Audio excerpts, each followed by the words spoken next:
يا مساء السعادة عليكم، ازيكم؟ كل سنة وانتم طيبين. فيديو النهاردة بقى كده حاجة متينة. الفيديو ده هو العامل الرئيسي في رمضان، مسمار المعدة يا جماعة. زي ما بقول لكم كده النهاردة هنعمل مع بعض قدرة الفول المتينة دي. شايفين ومحضره لكم بقى العدة، وجايبين الكبشة، وجايبين كمان القدرة بتاعتنا العسولة دي، وهنعمل احلى شوية فول.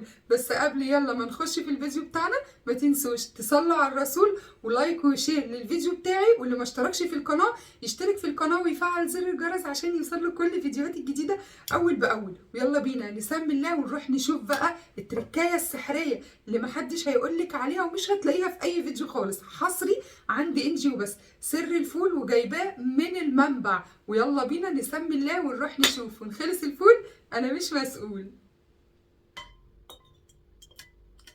شايفه ست الكل؟ هو ده اللوز. شايفين الحلاوه دي؟ ليمونيه. بس مش هو ده السر. السر بقى هقول لكم عليه في الفيديو. بصوا شايفين؟ قرب كده للكاميرا. شايفين؟ شايفه الفولايه؟ شايفين دابت ازاي في ايدي؟ شايفين ناعمه ازاي؟ ايه ده؟ ايه ده؟ زبده. زبده، والله العظيم زبده. احلى شويه فول، ومش عشان انا اللي عاملاهم، لا والله، ده عشان معمولين بتركات. بس ايه، من الاخر هي تركايه واحده، وهو ده السر اللي هيطلع لك شويه فول زي الزبده. يلا بينا نصلي على الرسول ونروح نخش في الوصفه على طول. ويلا بينا نسمي الله ونجيب بقى الفول بتاعنا وننقيه ونحطه في البولة. انا هنا جايبه نص كيلو فول وجبته من عند العطار، تقدري تجيبيه من السوبر ماركت. المهم انك تجيبي الفول البلدي، الحبايه الكبيره الفاتحه اللي بالشكل دوت.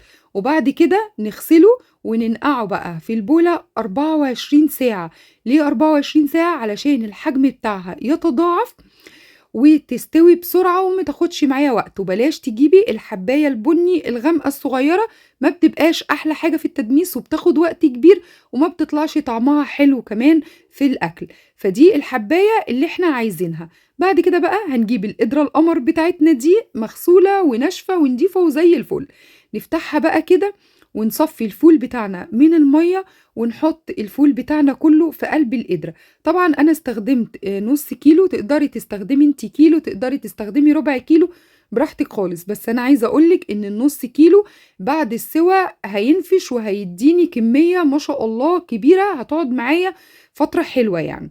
فكل واحد يعمل بقى على قد اللي هو محتاجه. على النص كيلو هضيف فنجال كبير من الرز، وزيه فنجال كبير من العدس، ومعاهم حبايه من الطماطم فتحاها كده 4، وليمونية. الليمونة صحيحة ما بفتحهاش، بحطها زي ما هي. وتعالوا بقى للمكون السحري ده يا جماعة، معلقة صغيرة من السكر. أيوة زي ما سمعتي كده، معلقة من السكر. وده السر بتاع الفول اللي هيخليها هتستوي بسرعة ومش هتاخد وقت على النار، وهتطلع لك حباية زي الزبدة. وبعد كده هنحط بقى مية مغلية عليها. شايفين؟ مليناها بس سيبنا حاجة كده بسيطة من القدرة علشان ما تفرش مننا. تمام كده، تمام كده. يبقى احنا حطينا ميه مغليه وحطينا معلقه السكر بتاعتنا، وده المكون السحري. اوعي تحطي ملح ليمون او تحطي بيكنج باودر، لانه بيغمق الفول وبيديله طعم مش حلو. فمعلقه السكر اللي بقولك عليها ده المكون السحري بتاعنا. نقفل بقى القدره بتاعتنا ونغطيها، ونروح نحطها على النار. اول لما تاخد غلوه واحده نهدي النار زي الشمعة ونسيبه يستوي، ومش هياخد معانا وقت خالص. نجيب بقى البولة القمر بتاعتنا دي، وتعالوا بقى نعمل شوية ايه، دقة اللي هي الطحينة كده بالتحابيش بتاعتها، بس تدي للفول طعم تحفة جدا. معانا هنا طحينة، تمام، وعصير ليمونة كبيرة، وكمون، وملح، وبابريكا، وممكن تضيفي شطة يعني لو انت ليكي في الشطة. تمام كده. وشوية كده من الزيت،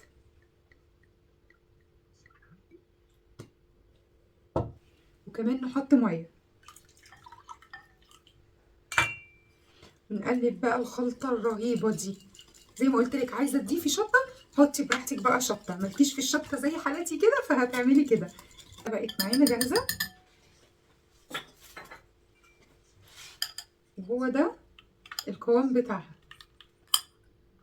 كده بقى على جنب، ويلا بينا نروح نجيب الفول بتاعنا. بصوا بقى، تعالوا قرب لكم. شايفين الحلاوه؟ اللهم بارك، الله اكبر، بجد حاجه كده ايه، فاخر من الاخر زي ما بيقولوا.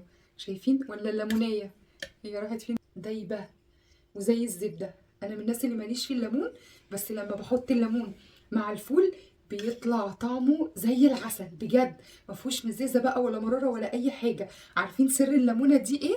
الليمونه دي علشان خاطر تحافظ لنا على الفول عشان ما يسودش مننا، وهو ده سر الفول. كده بس؟ لا طبعا مش هو كده بس.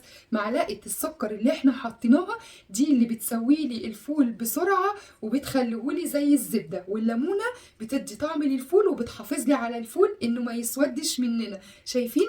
عندكم بقى الطريقتين زي ما قلت لكم قبل كده. انا عملته لكم بالفول المدشوش، والنهارده عملناه بالعدس وبالرز والليمونه والطماطمايه. اللي موجود عندك تقدري تعمليه، المهم انك تحطي المكون السحري اللي قلت لك عليه. نجرب بقى هنا ايه في البرامات القمر بتاعتنا دي، تجري فيهم بقى في اطباق براحتك. انا مبسوطه قوي بالقدره وبالكبشه دي، عامله فيها بقى ايه، فواله. عارفين يعني ايه فواله؟ فوالين اللي هم بتوع الفول، يبقوا كلهم كده في مكان بيروحوا يسووا الفول. شايفين الفول؟ الماظ مش فول، حاجه كده ايه تستاهل بقكم. نعمل ايه بقى؟ نحط بقى الدقه بتاعتنا.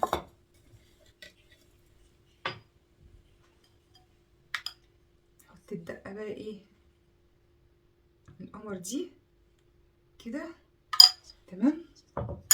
نحط برضو رشه كده ايه من الكمون، على رشه من البابريكا، انا بحبها قوي، حلوه جدا ومفيده على فكره. فلفل مفيد يا جماعه. ورشه كمان بقى ايه من الزيت كده.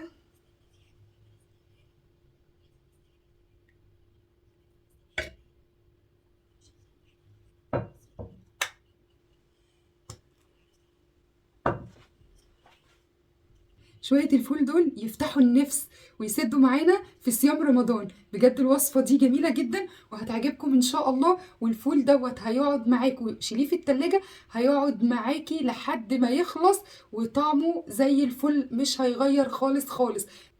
وبكده يبقى احنا عملنا احلى طبقين فول ناكلهم على السحور. يا رب فيديو النهارده يكون عجبكم، واقول لكم كل سنه وانتم طيبين ورمضان كريم، وربنا دايما يا رب ما يقطع لنا عاده ويجمعنا دايما وسط حبايبنا واهلنا. واشوفكم ان شاء الله في فيديو جديد، واقول لكم مع الف سلامه.